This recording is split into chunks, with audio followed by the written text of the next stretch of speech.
Being a follower of Jesus is many things: life-giving, love-sharing, mission-oriented, peace and justice-focused, God-centered.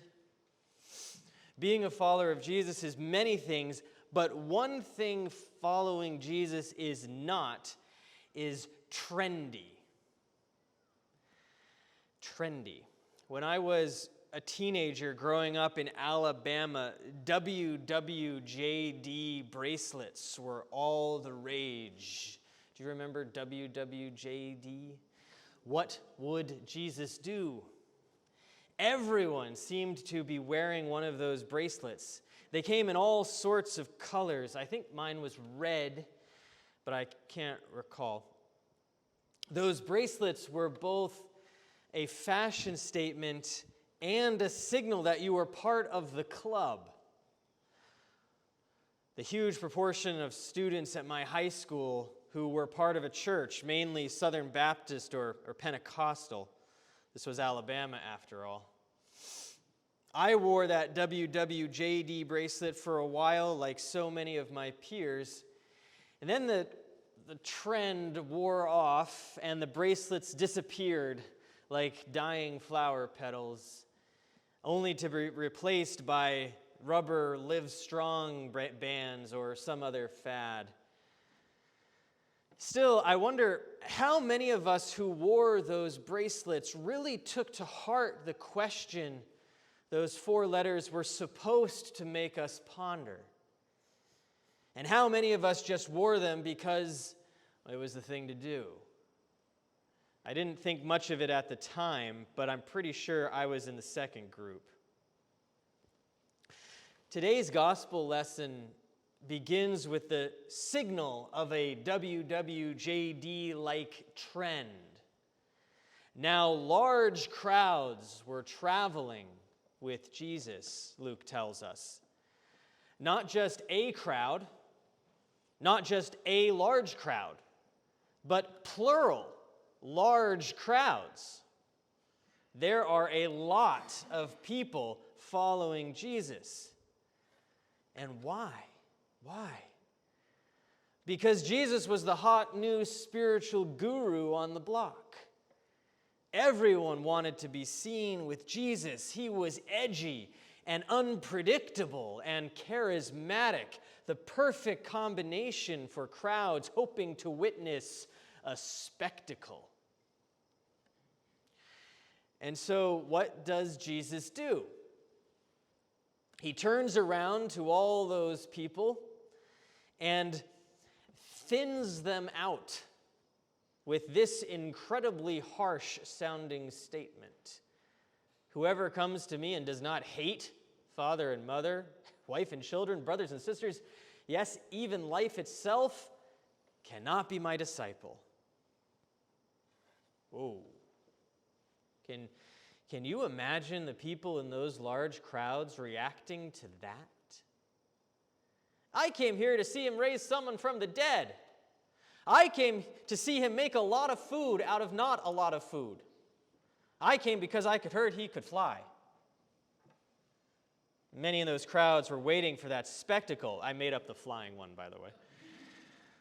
And instead, Jesus tells them that if they want to be his followers, they have to hate their families and hate life itself. Like I said, whoa. After that provocative statement, Jesus goes on, whoever does not carry the cross and follow me cannot be my disciple. Wait, the cross, you say, Jesus? Did I hear you right? For us, the cross is a symbol. The cross points to the transformative love of God that sees love and solidarity triumphing over power and division. But for those people listening to Jesus, the cross was an ever-present reminder of the death penalty visited on the political opponents of the Roman occupation. With that, the crowd thins a little more. Contemplating a life that could lead to the cross turns out not to be so trendy. But Jesus still isn't done. He keeps talking, giving two examples of planning and forethought, building a tower and raising an army. With this, he tells the crowds that they should really think about what they're getting themselves into if they want to be his followers.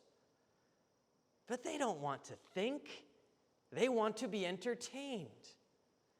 And so the crowd thins even more. And finally, Jesus delivers the last blow. So therefore, none of you can become my disciple if you do not give up all your possessions. I bet at this point those large crowds are not crowds anymore, but pockets of people waiting to see if he is joking. Spoiler alert, he's not. But for those who remain, who are following not because it's trendy, but because the life Jesus offers is real and true and life-giving. For those people, these statements help clarify the path Jesus is leading them, leading us. Those last words are the key. So, therefore, none of you can become my disciple if you do not give up all your possessions. The last statement about giving up all your possessions circles back to the shocking hate language at the beginning of the passage. Jesus is talking not only about physical possessions that weigh us down on the road, he's also talking about the people in our lives, about not possessing them. The hate in this passage is not an emotion. Hate in this context is a rejection. And we're not rejecting our relationships with our family, no. We are rejecting our need to possess our family, our fear of ever losing them, especially the versions of them that we most need them to be in order to fill holes inside ourselves. Jesus knows the fear of losing something makes us cling harder to that thing. And when we cling, we tend to misshape and deform the thing we are clinging to, like squeezing a ball of Play-Doh. But when we let go, when we let the things outside of ourselves be themselves, fully, truly themselves, we find the freedom that Jesus calls us into. Our relationships become more authentic, more grounded in the mutually upbuilding love of God than in any particular need we wish to be fulfilled. This kind of authentic living is not easy. It takes prayer and practice and good communication and good boundaries and a good understanding of ourselves and our place in the complicated web of all our relationships. That's why following Jesus is not trendy. Following Jesus is a lifetime endeavor, not a weekend dalliance. My hope for those people in those large crowds is the same as my hope for us. That after their initial curiosity over what this Jesus fellow was doing, they return again and again because they discover that his words are the words of life. The ability to return again and again is called grace.